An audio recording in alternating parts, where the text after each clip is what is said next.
Hey folks, welcome back. My name is Krishna, and in this video I'm going to share with you how to make a custom brush that you can use both as an inking brush as well as a penciling brush. So here's what the pencils will look like, something like this, and here's what that same brush will look like as an inker. So let's get right into it. Let's first of all start off with a brand new canvas to go ahead and set up the shape for our brush. We're going to choose a 1000 pixel wide by 1000 pixel tall canvas, and we want to make sure that the resolution is set to 600 pixels per inch, and we want our background to be transparent. This is typically the size that I work with when I'm defining the brush shape. It needs to be large enough to where you have a nice shape that can work when you make the brush bigger or smaller. So I'm going to click Create. And what I'll do now is I'll start off with the rectangular marquee tool or the rectangular selection tool. I'm just going to drag this out and make a square. It doesn't have to fit the entire canvas. Something like this is good. We'll hit Option Delete on a Mac or Alt Backspace on a PC to go ahead and flood that shape in. Let's hit Command D to deselect. And now what we're going to do is we're going to take our elliptical marquee tool and we're simply going to drag it from the middle out to the right hand side to where we get a shape that looks something like this. Basically, the elliptical marquee tool is covering almost half of the square, and we'll hit Command X to cut it. So this is the shape that we're going to be using as the basis for our brush. So what I'm going to do now is I'm going to go up to Edit, Define Brush Preset, and I'll just call this KMS Crescent. So even though it's not a really crescent shape, it's just a name. So I'll just call this Crescent Brush and click OK. So I have to adjust some of the parameters of this brush, and I'm going to do that on a brand new canvas. So I'll hit Command N. I'm going to make I typically work with a 5100 pixel by 3300 pixel canvas, 600 pixels per inch. I'll just use a white background and I'll click Create. I'm just working with some type of canvas. I want to make a brand new layer. And then now what we're going to do is, first of all, we're going to define the inking brush, and then we're going to tweak the inking brush to make the pencil brush. So let's go ahead and customize this brush, because right now, if you look at it, it's not really giving us what we want. We have to make a visit to the brush options or brush settings. And if you look at this, we want to go ahead and choose Shape Dynamics. And we want this to be controlled by pen pressure.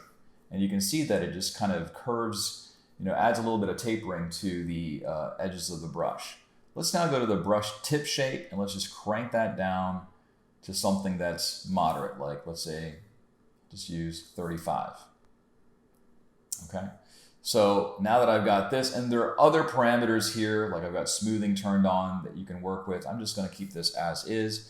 And now you can see that I've got this really nice brush. You can use it for all sorts of great things. It's, the pressure here, my pressure settings may be different than yours. So if you're not getting the same type of pressure curve, you may want to go into your tablet settings and tweak those settings. So that's half the equation. We have our ink brush. Let's go ahead and save it. Now, I like to go up here to the tool presets and go to the cog, and I'll define this as a new tool preset. And I'll just give it a name. I'll just call this Inker. And if I want to preserve that black color that I've already selected, I can check the Include Color option. So let's just go ahead and click OK for that. So now we've got this great inking brush that we can work with. Now what I would like to do is I'd like to convert this ink brush to a pencil brush. Now I don't have to define a new brush shape. I want to use the existing brush shape, but just make a pencil out of it. So there are two parameters here that you want to concern yourself with. The first is opacity. So I'm going to drive the opacity down to about roughly 36%. And you can see that, the brush is, even though I'm using black, it's kind of looking more gray. That's part of it. So what that does is that just knocks the, makes the color a little bit more transparent. Flow has to do with the amount of quote unquote ink that comes out of your stylus. So we're going to bump that down to about roughly 40%. And you can see now that the attributes of this pencil look more like a pencil. And what we're going to do now is we're going to simply save this as another tool preset. So you might be asking yourself, why am I not saving this as a brush preset? Why am I saving it as a tool preset? Well, I can access my commonly used brushes very quick through this tool preset option. So I'll just go ahead and save this as pencil. And I'm also going to include the color. So that way you've got this great pencil brush that you can use for sketching and all sorts of really cool stuff. And then you can simply go to the tool presets, choose your inker, and you've got your inking brush. So if you found value for this video, please give it a thumbs up so more folks can find it. We just broke 1K. Let's go on to 2K. I've got plenty more tips and tricks. Again, Krishna Draws, thanks so much for subscribing, and I hope you get value out of the video, and I'll see you in the next one.